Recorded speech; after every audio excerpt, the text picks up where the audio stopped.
Hello प्यारे बच्चों, आप सबका एक बार फिर से बहुत बहुत स्वागत है आपके अपने चैनल टॉपर्स फैक्ट्री में। और यहां पर हम कंटिन्यू करने जा रहे हैं अपने बोर्ड एग्जाम की प्रिपरेशन को।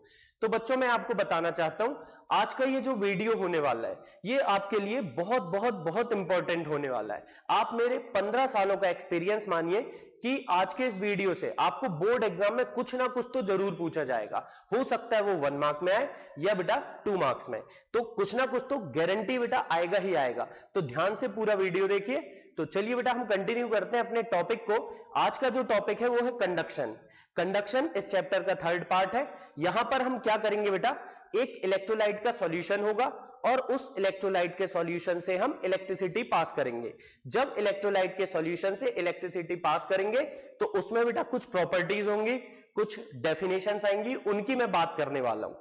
तो फिजिक्स में आप लोगों ने पढ़ा है कि आपके पास एक मेटल वायर होता है और वायर से आप क्या करते हो, इलेक्ट्रिसिटी पास करते हो। तो वायर से इलेक्ट्रिसिटी पास होने का रीजन क्या था बेटा, उसके जो फ्री इलेक्ट्रॉन्स थे। एक मेटल में इलेक्ट्रिसिटी पास होने का मेन रीजन है उसके फ्री इलेक्ट्रॉन्स। लेकिन जब आप एक इलेक्ट्रोलाइट का सॉल्यूशन लेते हैं तो इलेक्ट्रिसिटी पास होने का जो मेन रीजन है बेटा वो होता है क्या, फ्री आयंस। जब हम एक इलेक्ट्रोलाइट का सॉल्यूशन बनाते हैं तो एक्वस सॉल्यूशन में उसके आयंस डिसोसिएट हो जाते हैं, एक दूसरे से दूर दूर हो जाते हैं और ये आयंस फ्री होकर के इलेक्ट्रिसिटी कंडक्ट करते हैं। तो ध्यान रखिए बेटा, यहां पर पहली जो टर्म है हमारे लिए वो है क्या, रेजिस्टेंस। तो आपने रेजिस्टेंस तो बहुत अच्छे से पढ़ा होगा कि भाई करंट के फ्लो में जो रुकावट आती है, करंट के फ्लो में जो अपोज आता है, वही क्या कहलाता है, हमारा रेजिस्टेंस। तो यहां भी डेफिनेशन बिल्कुल वही है कि जब मैं एक इलेक्ट्रोलाइट का सॉल्यूशन लेता हूं और उसमें से करंट पास कराता हूं तो बेटा करंट पास होने पर करंट के रास्ते में जो रुकावट आती है, जो अपोज आता है, वही क्या होता है, रेजिस्टेंस। और रेजिस्टेंस की एसआई यूनिट तो आपने सुना ही होगा, ओम होती है बेटा, जिसे हम ओमेगा से डिनोट करते हैं। तो रेजिस्टेंस क्या है, चलिए देखते हैं। Resistance, the opposing flow of current passing through aqueous solution of an electrolyte is called resistance. या सिंपल आप इतना भी लिख दें, the opposing flow of current is called resistance, तो भी बढ़िया काम चलेगा बेटा। इसकी जो एसआई यूनिट है क्या होती है बेटा, एसआई यूनिट ओम। इस ओम को हम ओमेगा से भी डिनोट करते हैं। किससे डिनोट करेंगे बेटा, ओमेगा से। तो ओमेगा लिखिए या ओम लिखिए, बात एक ही होगी। तो ये था रेजिस्टेंस। अब अगली टर्म की तरफ चलते हैं जिसका नाम क्या है बच्चों, रेजिस्टिविटी, या इसे हम कहते हैं स्पेसिफिक रेजिस्टेंस। तो ये रेजिस्टिविटी या स्पेसिफिक रेजिस्टेंस क्या है, थोड़ा सा हम इसको फिजिक्स से उठा के लाते हैं। पहले होता क्या है बेटा, आपने फिजिक्स में पढ़ा है कि एक मेटल का वायर है तो वायर की लेंथ पर रेजिस्टेंस डिपेंड करता है। वायर की लेंथ जितनी ज्यादा लोगे रेजिस्टेंस उतना ही ज्यादा होगा। और साथ ही साथ रेजिस्टेंस डिपेंड करता है वायर के क्रॉस सेक्शनल एरिया पर। वायर का क्रॉस सेक्शनल एरिया जितना ज्यादा होगा रेजिस्टेंस उतना कम होगा। आपने पढ़ा होगा बेटा, छोटे और मोटे वायर का रेजिस्टेंस कम होता है जबकि लंबे और पतले तार का रेजिस्टेंस ज्यादा होता है। तो यहां पर उसी बात का मैं यूज करता हूं। रेजिस्टेंस क्या होता है बेटा, resistance is directly proportional to L. L is length of wire and it is inversely proportional to cross sectional area. अगर इन दोनों बातों को हम मिला के लिखें तो ये हो जाएगा बेटा R is proportional to L upon A। अब यहां पर हम क्या कर रहे थे, फिजिक्स में बेटा आपको याद होगा, यहां पर आप जब इसको इक्वल में कन्वर्ट कर रहे थे तो आपको एक कांस्टेंट लगाना पड़ रहा था। कांस्टेंट जो हम लगाते हैं बेटा यहां पर लगाते हैं क्या, रो। कांस्टेंट क्या लगाते हैं यहां, रो। तो rho into L upon A। यहां पर रो क्या है बेटा, रो है रेजिस्टेंस, सॉरी स्पेसिफिक रेजिस्टेंस। रो यहां पर क्या है बेटा, स्पेसिफिक रेजिस्टेंस, या इसे ही हम बोलते हैं क्या, रेजिस्टिविटी। क्या बोलते हैं बेटा इसे हम, रेजिस्टिविटी। तो अब इसको हम डिफाइन करने जा रहे हैं। देखिए मेटल वायर होता काश, तब तो मैं डेफिनेशन बड़े आसानी से बोल पा रहा था। कैसे बेटा, कि अगर लेंथ हो जाती 1 मीटर और क्रॉस सेक्शनल एरिया हो जाता 1 मीटर स्क्वायर तो हमारा रेजिस्टेंस ही रेजिस्टिविटी बन जाता।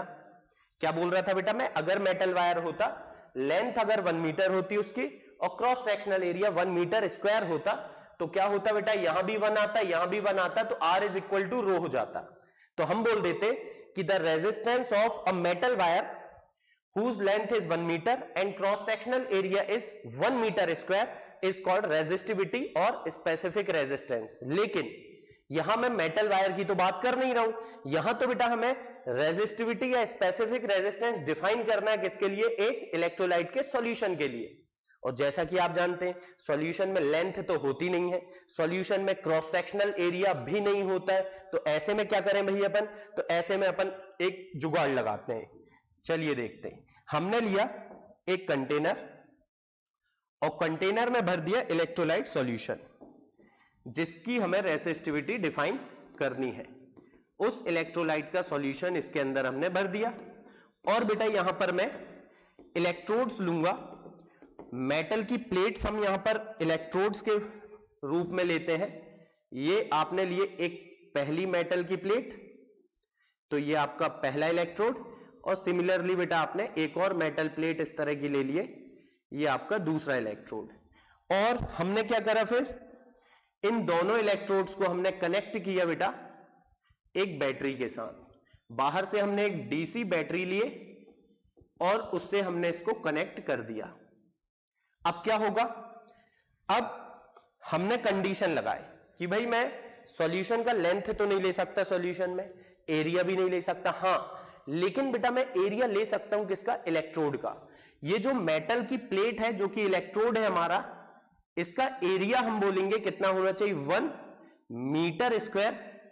लेकिन बेटा मैं तो सेंटीमीटर लिख रहा हूं, तो क्योंकि मीटर आप सोच के देखिए 1 मीटर स्क्वायर का इलेक्ट्रोड तो बहुत बड़ा होगा, तो प्रैक्टिकली ये चीज तो पॉसिबल है नहीं, तो इसीलिए हम यहां पर एसआई यूनिट मीटर ना लेकर के बेटा क्या लेंगे, सेंटीमीटर का यूज करेंगे। ऐसा यूनिट मीटर होती लेकिन उसका यूज नहीं करेंगे हम, सेंटीमीटर। और इस पूरे टॉपिक में जितनी भी यूनिट्स आप बनाएंगे मीटर में नहीं बेटा, सब जगह हम क्या लेंगे, सेंटीमीटर। अब हमने क्या किया, इन इलेक्ट्रोड्स का क्रॉस सेक्शनल एरिया बोल दिया बेटा कितना, 1 सेंटीमीटर स्क्वायर।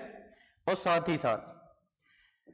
ही साथ बच्चों हमने यहां क्या किया, ये जो इलेक्ट्रोड्स के बीच की डिस्टेंस है, इस डिस्टेंस को कर दिया 1 सेंटीमीटर। अब हम बिल्कुल बड़े आराम से डिफाइन कर देंगे कि ऐसे देखो ओवरऑल सॉल्यूशन है आपके पास, तो इसका जो रेजिस्टेंस है बेटा वो तो रेजिस्टेंस कहलाएगा, लेकिन इसके अंदर जो सॉल्यूशन होगा यानी कि हम क्या बोलेंगे बेटा, the resistance of an electrolyte solution in which the cross sectional area of electrodes is 1 centimetre square and the distance between electrodes is 1 centimetre is called specific resistance और रेजिस्टिविटी। समझे बेटा, एक बार फिर से मैं बताता हूं। देखिए मेटल वायर होता तो लेंथ और एरिया उसी का हम ले लेते, इतनी बात से आप सहमत है मेरी। अब यहां क्या है बेटा, यहां पर सॉल्यूशन में लेंथ और एरिया तो होता नहीं, तो हमें लेंथ की जगह लेना है डिस्टेंस ऑफ इलेक्ट्रोड। इलेक्ट्रोड के बीच की जो दूरी है, डिस्टेंस है, वो हम कितनी करेंगे बच्चों, 1 सेंटीमीटर। और साथ में ये जो क्रॉस सेक्शनल एरिया है इसे हमने कितना ले लिया, 1 सेंटीमीटर स्क्वायर। तो जब इलेक्ट्रोड के बीच की दूरी 1 सेंटीमीटर हो और cross sectional area of electrode क्या हो बेटा, 1 सेंटीमीटर स्क्वायर हो, तो ऐसे इलेक्ट्रोलाइट सॉल्यूशन के रेजिस्टेंस को बच्चों हम क्या बोलते हैं, रेजिस्टिविटी। थोड़ा सा फील लीजिए इसका, देखिए समझिए। हम क्या करते हैं, यहां पर अगर इस तरह से इनको हम मिलाएं, मतलब ये 1 सेंटीमीटर की जो डिस्टेंस है इसकी, इसको अगर मिलाएं तो ये क्यूब जैसा बन रहा है बेटा। अब क्या है, पूरा सॉल्यूशन के लिए तो रेजिस्टेंस डिफाइन करते हैं, लेकिन इस क्यूब के अंदर जो सॉल्यूशन है इसके लिए डिफाइन होती है बेटा रेजिस्टिविटी। इसके लिए क्या होती है, रेजिस्टिविटी यानी कि रो, जबकि इसके लिए क्या डिफाइन किया था बच्चों मैंने, आर। तो यानी रो इस क्यूब के अंदर जो सॉल्यूशन है केवल उसके रेजिस्टेंस को रेजिस्टिविटी बोलेंगे, ठीक है ना। तो रेजिस्टिविटी क्या है, एक बार फिर से सुने बेटा definition, the resistance of an electrolyte solution in which the distance between electrode is 1 centimeter and the cross sectional area of electrode is 1 centimeter square is called specific resistance और resistivity। अब थोड़ा सा और समझते हैं बात को। जब आपने बेटा ये सब बनाया तो एक क्यूब बन गया, ये डिस्टेंस यानी कि बेटा इसकी जो ये लेंथ है ये हमने कितनी मानी, 1 सेंटीमीटर। ये हो गई बेटा डिस्टेंस 1 सेंटीमीटर। और साथ में ये लेंथ कितनी है, क्योंकि cross sectional area 1 centimetre square है तो इसकी जो हाइट होगी वो भी 1 सेंटीमीटर होगी, और बेटा ये विड्थ जो है ये भी 1 सेंटीमीटर होगी। तो कुल मिलाकर के ये क्यूब बन जाएगा जिसका वॉल्यूम बेटा लेंथ भी 1 है, 1 सेंटीमीटर है, विड्थ भी 1 सेंटीमीटर है, हाइट भी 1 सेंटीमीटर है, तो इसका जो वॉल्यूम होगा वो कितना होगा बच्चों, 1 सेंटीमीटर क्यूब। इसके अंदर का जो वॉल्यूम होगा 1 सेंटीमीटर क्यूब होगा। तो इससे हम क्या बोल सकते हैं, the resistance of 1 centimetre cube.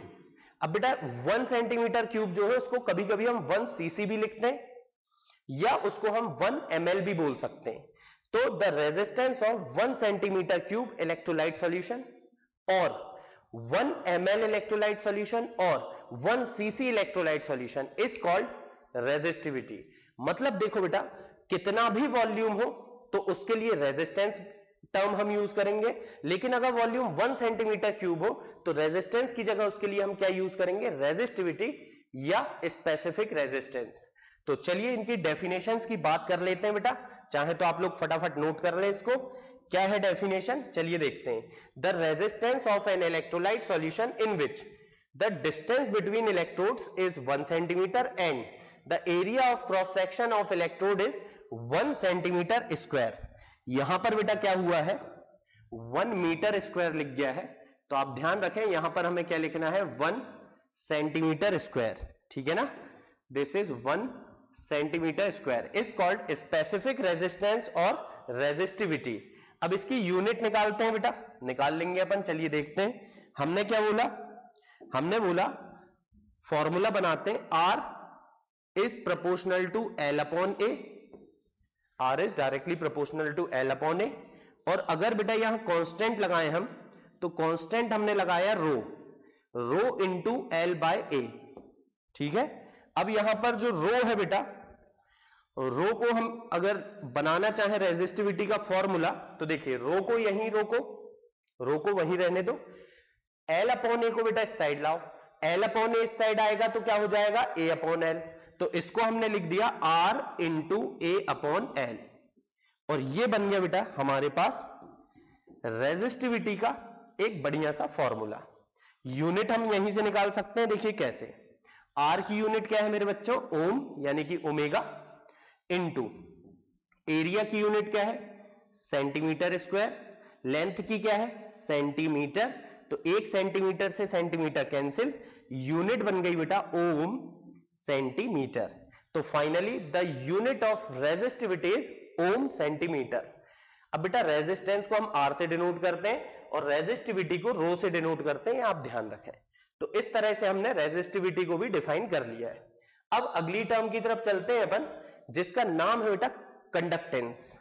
Conductance क्या है, इसको समझें अगर अपन तो कंडक्टेंस का मतलब होगा इलेक्ट्रिसिटी कंडक्ट करने की कैपेसिटी। अगर बेटा सोच के देख, करंट के रास्ते में रुकावट ज्यादा आएगी तो करंट कम पास होगा, रुकावट कम आएगी तो करंट ज्यादा पास होगा। यानी कि जो रेजिस्टिविटी है, अगर सॉरी रेजिस्टेंस है, रेजिस्टेंस ज्यादा होगा तो कंडक्टेंस कम होगा, रेजिस्टेंस कम होगा तो कंडक्टेंस ज्यादा होगा। इसीलिए बेटा हम बना सकते हैं क्या, conductance is the reciprocal of resistance. Conductance is the reciprocal of resistance, और कंडक्टेंस को बेटा हम G से डिनोट करते हैं। चलिए देखते हैं इसकी भी डेफिनेशन क्या कह रही है बेटा। इसकी definition, the reciprocal of resistance is called conductance.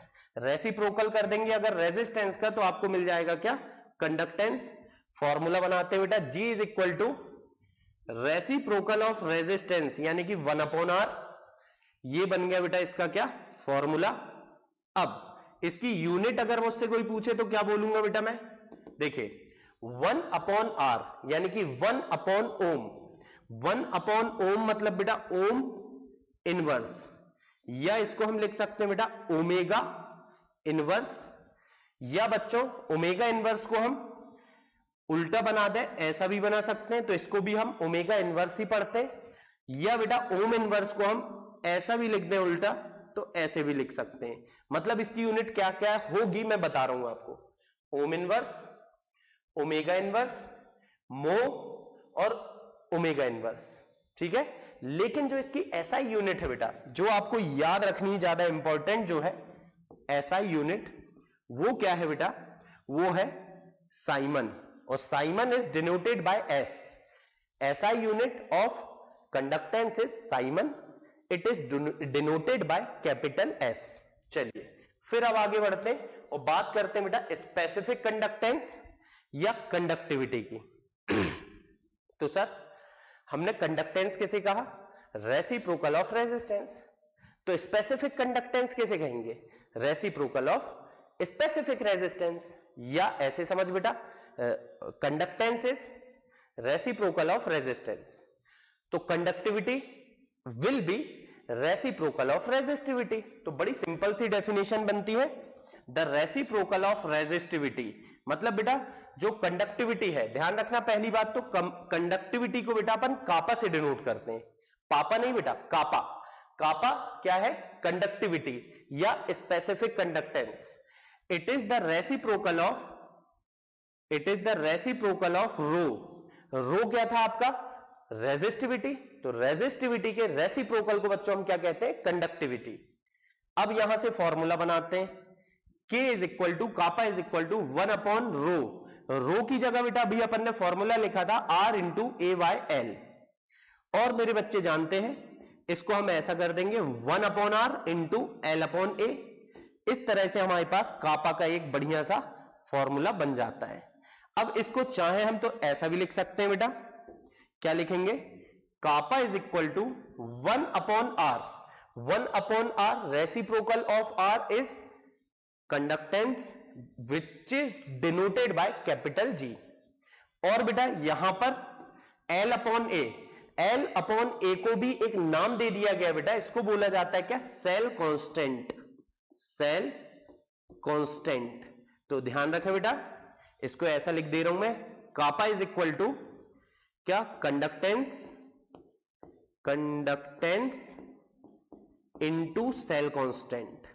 ये बढ़िया फॉर्मूला है बेटा, काम पड़ेगा आगे चल करके अपन को, बहुत अच्छे से इस फॉर्मूले को तो आप याद कर ले, बड़ा काम पड़ेगा, है ना।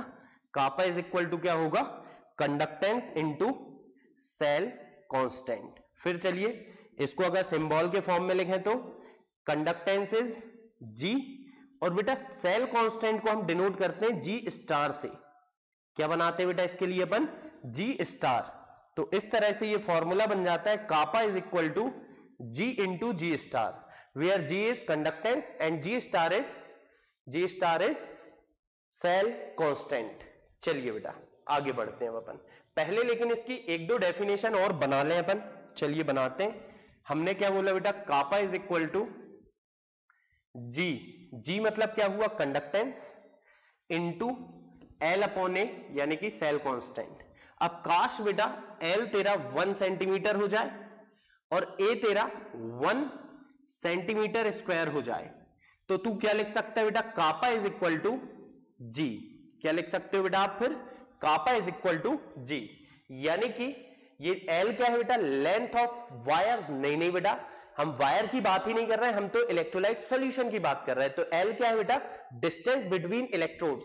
अगर इलेक्ट्रोड के बीच की दूरी 1 सेंटीमीटर हो और इलेक्ट्रोड्स का cross sectional area 1 centimetre square हो, तो बेटा जो कापा है, यानी कि सॉरी बेटा जो जी है वही कापा है, यानी कि जो कंडक्टेंस है वही कंडक्टिविटी बन जाता है। तो एक बार डेफिनेशन में प्रॉपर बोलता हूं बेटा, conductivity is the conductance of an electrolyte solution in which the distance between electrode is 1 centimetre and cross sectional area of electrode is 1 centimetre square. Yes और नो, आता है बेटा समझ में। चलिए अब इसी बात को हमने बोलने का एक और तरीका बनाया कि अगर सर इलेक्ट्रोड के बीच की दूरी 1 सेंटीमीटर होगी, cross sectional area 1 centimetre square होगा, तो उसका वॉल्यूम होगा 1 सेंटीमीटर क्यूब।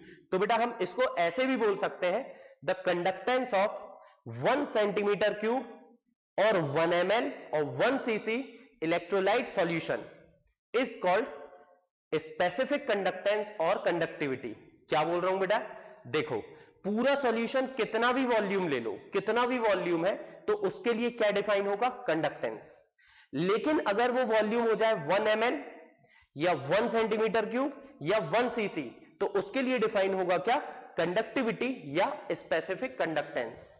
चलिए अब इसकी यूनिट वगैरह भी बना लेते हैं अपन, बड़े आराम से बनाएंगे बेटा, कोई दिक्कत वाली बात नहीं है। क्या हो गया देखिए, कापा इज इक्वल टू हमने क्या बोला 1/r इंटू एल अपॉन ए। अब कापा तो यहां लिख रहे हैं 1/r, आर की यूनिट क्या है बेटा ohm, into L is centimetre and A is centimetre square, centimetre से centimetre cancel, kappa is equal to ohm बेटा ऊपर जाएगा तो क्या बन जाएगा ओम इनवर्स, और ये वाला सेंटीमीटर भी ऊपर जाएगा तो बन जाएगा सेंटीमीटर इनवर्स। तो कुल मिलाकर के हम कह सकते हैं unit of kappa, unit of conductivity, unit of specific conductance is ohm inverse centimetre inverse. चाहे तो मेरे बच्चे इसे उल्टा बना दे, ओम इनवर्स सेंटीमीटर इनवर्स, या बेटा इसको लिखना हो अगर तो ऐसे लिख सकते हो आप ओम इनवर्स सेंटीमीटर इनवर्स, या फिर बेटा ओम इनवर्स को उल्टा करके भी लिख सकते हैं मो सेंटीमीटर इनवर्स। लेकिन आप लोग तो जानते हो हमें ना ओम इनवर्स लिखना है ना मो लिखना है, हमें तो लिखना है इसकी एसआई यूनिट, एसआई यूनिट होती है बेटा साइमन। ओम इनवर्स को क्या बोला गया साइमन, साइमन, और साथ में क्या आएगा सेंटीमीटर इनवर्स। तो कापा की जो यूनिट होगी बेटा याद रखेंगे, बहुत बहुत बहुत इंपॉर्टेंट है। इससे जो 1 मार्क का क्वेश्चन आता है या तो कोई 1 वर्ड में मतलब वेरी शॉर्ट आंसर में कोई डेफिनेशन पूछेगा, या तो बेटा कोई ना कोई यूनिट पूछेगा, इसके अलावा कुछ और आए प्रोबेबिलिटी कम है। चलिए फिर हम आगे बढ़ते हैं और देखते हैं अगली टर्म। तो ये बेटा किसके बारे में बात कर रहे हैं, कंडक्टिविटी के बारे में बात कर रहे हैं, साफ साफ आपके सामने लिखा हुआ है, ये सारी बात मैंने पहले ही बोल के आपको समझा के बता दिया हूं कि किसी इलेक्ट्रोलाइट सॉल्यूशन का कंडक्टेंस जब इलेक्ट्रोड के बीच की डिस्टेंस 1 सेंटीमीटर हो और cross sectional area of electrode 1 centimetre square हो तो उसे हम बोलेंगे क्या स्पेसिफिक कंडक्टेंस और कंडक्टिविटी, या 1 सेंटीमीटर क्यूब 1 ml या बेटा 1 cc वॉल्यूम वाले सॉल्यूशन की जो कंडक्टेंस होगी दैट इज कॉल्ड कंडक्टिविटी। तो चाहे तो आप इसको प्रॉपर नोट कर ले बेटा, और हम अब बढ़ते हैं आगे, आगे बढ़ते हैं और मैं अगली टर्म आपके लिए लेके आया हूं जो कि अब बहुत इंपॉर्टेंट होने वाली है। यही नहीं, चैप्टर के लगभग 1-2 पार्ट अब जो बनने वाले हैं आगे चल के उनमें इसी के बारे में हम बात करेंगे। अगली टर्म है बेटा मोलर कंडक्टिविटी, या कभी कभी इसे हम मोलर कंडक्टेंस भी बोलते हैं। तो मोलर कंडक्टिविटी आखिर क्या है, तो बेटा केमिस्ट्री में, पूरी केमिस्ट्री में जहां भी आप मोलर टर्म सुनोगे तो मोलर का मतलब क्या होता है बेटा 1 मोल। जब भी मोलर आएगा तो समझ जाना इट इज डिफाइंड फॉर 1 मोल। तो यहां क्या होगा, अभी तक हमने इलेक्ट्रोलाइट की क्वांटिटी की तो कोई बात ही नहीं करे थे, तो अगर बेटा तेरा इलेक्ट्रोलाइट 1 मोल होगा, अगर इलेक्ट्रोलाइट एक कंटेनर लो, कंटेनर में बेटा एक्वस सॉल्यूशन बनाओ इलेक्ट्रोलाइट का, लेकिन इलेक्ट्रोलाइट कितना डालो 1 मोल, तो उसके कंडक्टेंस को आप बोलोगे मोलर कंडक्टेंस।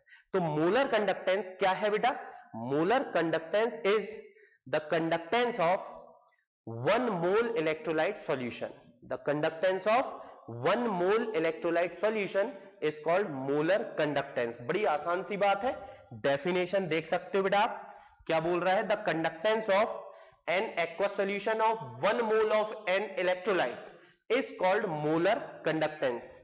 अब जो मोलर कंडक्टेंस है बच्चों, इसे हम इस तरह से लिखते हैं V इनवर्ट M। क्या पढ़ते हैं बेटा, V इनवर्ट, उल्टा V है तो V invert M, this is molar conductance. और इसका एक बड़ा बढ़िया सा फॉर्मूला बता रहा हूं, आप सीधे बेटा इसको याद कर लें, कापा इंटू 1000 अपॉन कैपिटल M, यानी कि मोलैरिटी। ध्यान रखें बेटा कैपिटल M का मतलब क्या है यहां पर, मोलैरिटी। ठीक है, तो क्या हो गया बेटा, molar conductance is equal to kappa into 1000 upon molarity. याद रखें इस बात को। अब इसकी यूनिट और बना लेते हैं यार, इसकी यूनिट बेटा बहुत बहुत बहुत ज्यादा इंपॉर्टेंट है, हद से ज्यादा इंपॉर्टेंट, पूछी जाती है बिल्कुल। तो क्या होगी, molar conductance is equal to kappa. Kappa मतलब क्या है बेटा, स्पेसिफिक कंडक्टेंस, सॉरी बेटा स्पेसिफिक, हाँ स्पेसिफिक कंडक्टेंस। तो इसकी यूनिट क्या होगी, अभी हमने बोला साइमन सेंटीमीटर इनवर्स। क्या थी बेटा इसकी यूनिट कापा की, साइमन सेंटीमीटर इनवर्स। और मोलैरिटी तो मोलैरिटी होती है बेटा मोल अपॉन वॉल्यूम। तो मोल की यूनिट क्या है, मोल तो खुद ही एक यूनिट है, तो मोल अपॉन वॉल्यूम, वॉल्यूम बेटा यहां पर सेंटीमीटर क्यूब। अब ये जो सेंटीमीटर क्यूब है ये ऊपर जाएगा बच्चों, तो क्या हो जाएगा साइमन सेंटीमीटर स्क्वायर। कैसे बेटा, क्यूब ऊपर गया, -1 पावर पहले से थी, +3 और गई तो कितना हो गया, 2 हो गया। और मोल इनवर्स, तो इसकी यूनिट बेटा मैं तो आपको सजेस्ट करूंगा सीधे याद कर लो आप, क्या, Simon centimetre square mole inverse. तो मोलर कंडक्टेंस की यूनिट क्या हो गई बेटा, Simon centimetre square mole inverse. अब एक और मिलती जुलती टर्म हम डिफाइन करने जा रहे हैं जिसका नाम है इक्विवेलेंट कंडक्टिविटी। इक्विवेलेंट कंडक्टिविटी क्या होगी, जब आपने 1 मोल लिए थे इलेक्ट्रोलाइट के तो वो थी मोलर कंडक्टिविटी। अगर काश आप बेटा 1 ग्राम इक्विवेलेंट ले लिए होते, क्या ले लिए होते मेरे बच्चों, 1 ग्राम इक्विवेलेंट, तो फिर मोलर कंडक्टिविटी नहीं होती, फिर होती इक्विवेलेंट कंडक्टिविटी। तो हम बोलेंगे the conductance of an electrolyte solution of 1 gram equivalent. Electrolyte कितना होना चाहिए बेटा, 1 ग्राम इक्विवेलेंट। तो the conductance of 1 gram equivalent of an electrolyte solution is called equivalent conductance. Definition सामने है आपके, the conductance of aqueous solution of 1 gram equivalent of an electrolyte solution is called molar conductance. लिख गया बेटा यहां पर, ये आप सुधार लेंगे, this is not molar conductance, this is what, equivalent conductance, है ना। एक्चुअल क्या, ये टाइपिंग में थोड़ी बहुत मिस्टेक हो जाती है, क्योंकि बेटा मैं खुद ही एक सब काम देखता हूं तो कभी कभी थोड़ी बहुत मिस्टेक हो जाती है ना। तो इक्विवेलेंट कंडक्टेंस, चलिए देखते हैं अब आगे की बात। इक्विवेलेंट कंडक्टेंस को हम इस तरह से लिखेंगे, मोलर कंडक्टेंस में क्या था, V इनवर्ट M, यहां है V invert EQ, this is equivalent conductance. Kappa into 1000 upon normality, वहां क्या था सर, मोलर कंडक्टेंस में था कापा इंटू 1000 अपॉन मोलैरिटी, यहां का क्या लिखे बेटा अपन ने, कापा इंटू 1000 अपॉन नॉर्मेलिटी। तो ये एक फॉर्मूला बन जाता है किसका, इक्विवेलेंट कंडक्टेंस का। चलिए अब इसकी भी यूनिट, अगेन बेटा यूनिट बहुत बहुत बहुत ज्यादा इंपॉर्टेंट है, 1 मार्क में पूछी जाती है ना।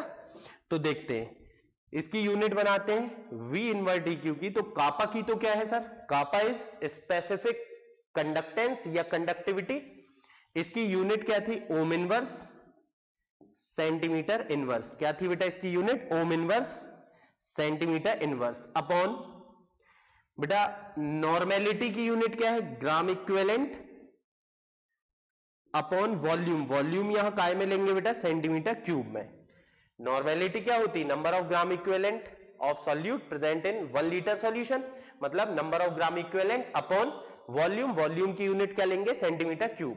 तो अब ये सेंटीमीटर क्यूब ऊपर जाएगा, फिर से बेटा यूनिट बन जाएगी ओम inverse centimetre square mole inverse, ये यूनिट हो गई। लेकिन बेटा एसआई यूनिट की बात करें तो ओम इनवर्स की जगह हम क्या लिखना पसंद करेंगे, Simon centimetre square mole inverse, ठीक है ना। तो देखिए अगर आपको हो सकता है बेटा मैच द कॉलम या मान लीजिए आपको एमसीक्यू के फॉर्म में आता है और ये यूनिट दे देता है, थोड़ा सा बेटा यहां पर मिस्टेक हो गई, मोल नहीं आएगा बेटा, मोल नहीं आएगा, यहां पर क्या आएगा, gram equivalent inverse. Equivalent conductance है तो क्या आएगा मेरे बच्चों, ग्राम इक्विवेलेंट इनवर्स, ठीक है ना। तो Simon centimetre square gram equivalent inverse. तो मैं ये कह रहा था अगर एमसीक्यू या बेटा मैच द कॉलम के फॉर्म में ये क्वेश्चन आ गया तो क्या होगा, होगा कुछ ऐसा, ओम inverse centimetre square gram equivalent inverse अगर ऑप्शन में तो ये भी सही है, अदरवाइज बेटा Simon centimetre square gram equivalent inverse तो सही है ही। और अगर हमसे केवल पूछता है कि what is the unit of equivalent conductance, तो हम क्या करेंगे बेटा, हम ये वाली यूनिट लिखना प्रेफर करेंगे, ठीक है। तो ये हो गई इसकी यूनिट, आप ध्यान रखें बच्चों, बहुत इंपॉर्टेंट टर्म है। और अब हम बढ़ते आगे, अगला छोटा सा टॉपिक है सेल कांस्टेंट। सेल कांस्टेंट भले ही बेटा छोटा सा टॉपिक है लेकिन एग्जाम के लिए इसको इग्नोर मत करिएगा, पूछ लिया जाता है। तो सेल कांस्टेंट हमने अभी अभी जब डिफाइन किया था तो बोला था सेल कांस्टेंट क्या है बेटा, cell constant is L upon A। L क्या था? लेंथ ऑफ, सॉरी लेंथ नहीं बेटा, डिस्टेंस बिटवीन इलेक्ट्रोड्स, और A क्या था? Cross sectional area of electrodes. L क्या है बेटा? Distance between electrodes. क्या है बेटा? L है डिस्टेंस बिटवीन इलेक्ट्रोड्स, और A क्या है बच्चों? The cross sectional area, cross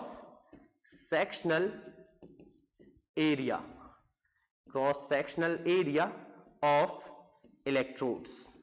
तो इस तरह से हम इसे लिख सकते हैं। चलिए बढ़िया है। अब इसकी अगर डेफिनेशन मुझे लिखना है, क्या लिखना है बच्चों इसकी मुझे अगर डेफिनेशन, तो कैसे लिख सकते हैं बेटा हम इसे?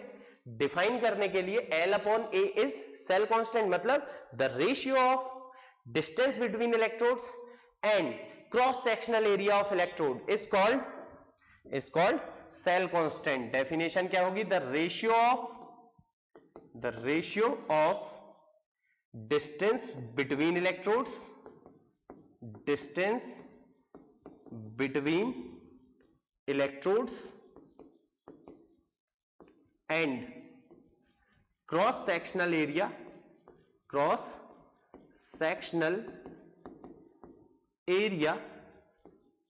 Of electrode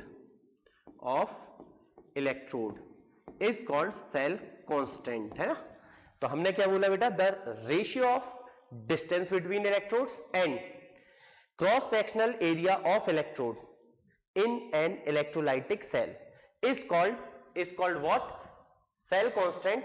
it is denoted by G star. ध्यान रखें बेटा, G मतलब होता है क्या? कंडक्टेंस, जबकि G स्टार क्या है आपका?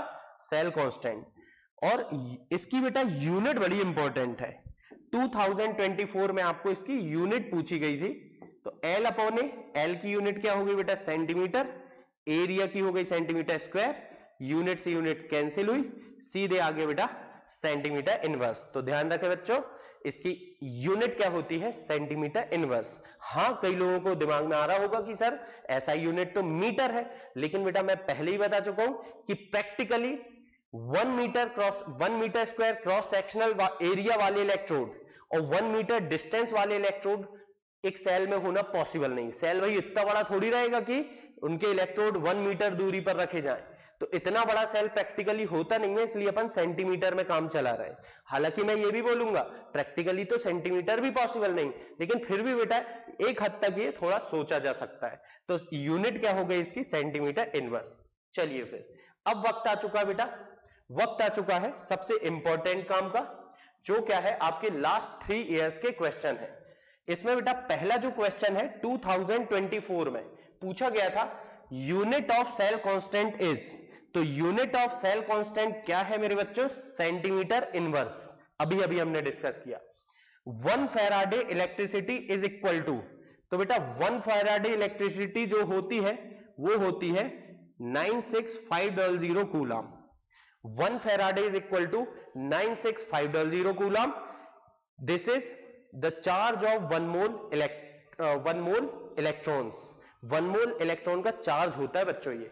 फिर the potential value of standard hydrogen electrode is 0। देखिए बेटा 2024 यहां 23 का क्वेश्चन है। फिर write the formula of molar conductivity, तो बड़े आराम से लिख देंगे बेटा अपन। Write the formula of molar conductivity. Molar conductivity is equal to kappa into 1000 upon molarity.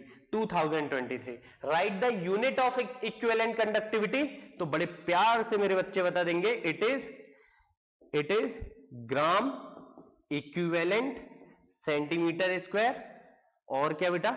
Sorry, gram equivalent नहीं बेटा, ये क्या होगी इसकी यूनिट हो जाएगी Simon centimetre square gram equivalent inverse, ये हो जाएगी इसकी यूनिट 2024।